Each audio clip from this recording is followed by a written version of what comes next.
Hamun itu susah. Arahan kesenangan. Tempatnya ada di hati. Maka susah itu, susah dan senang tak bisa dibeli. Tapi udah tanya tentang Allah susah. Hanam banyak yang mukai. Kalau nak barang yang diproduk susah. Dan kalau nak pemberi.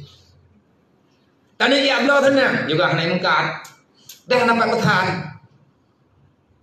Pakat senangnya banget deh. Orang senang yang kau mengambil. Tangi yang mana? Bukan mau kebelutan, tang tapua ketan hana. Tapi kan kau berapa senang? Relax terus. Dan sebetulnya orang kaya dengan orang kaya mengatakan dia orang kaya. Nya dia. Ananda oh harusnya. Nya sampai lu kaya aku dah.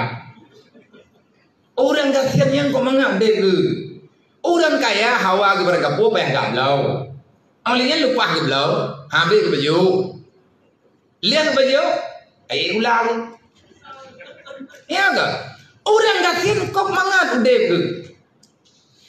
Bo mana? Orang kaya mangat di bekali orang pakan mangat je orang kaya. Poya hawa gedro, nangan gablau.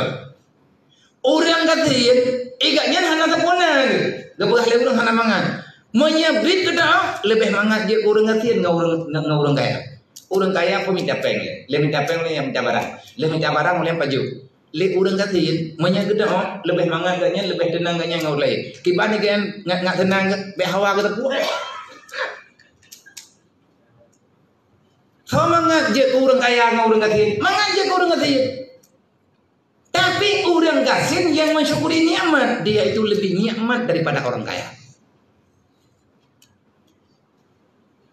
Bela tanpa hawa na. Orang kaya leh nampak kan tak dalam dah.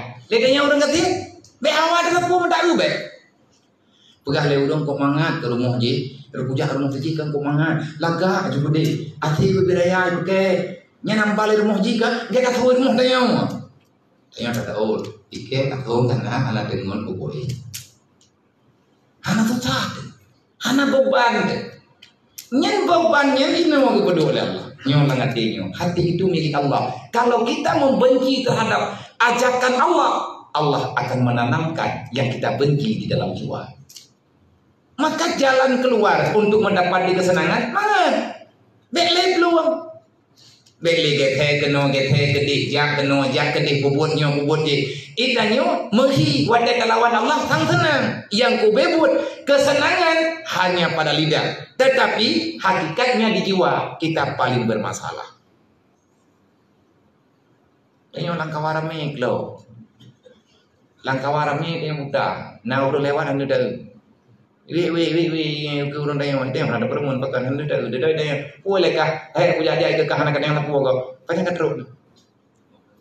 Mudah. Pakai mudah hati je mudah aja.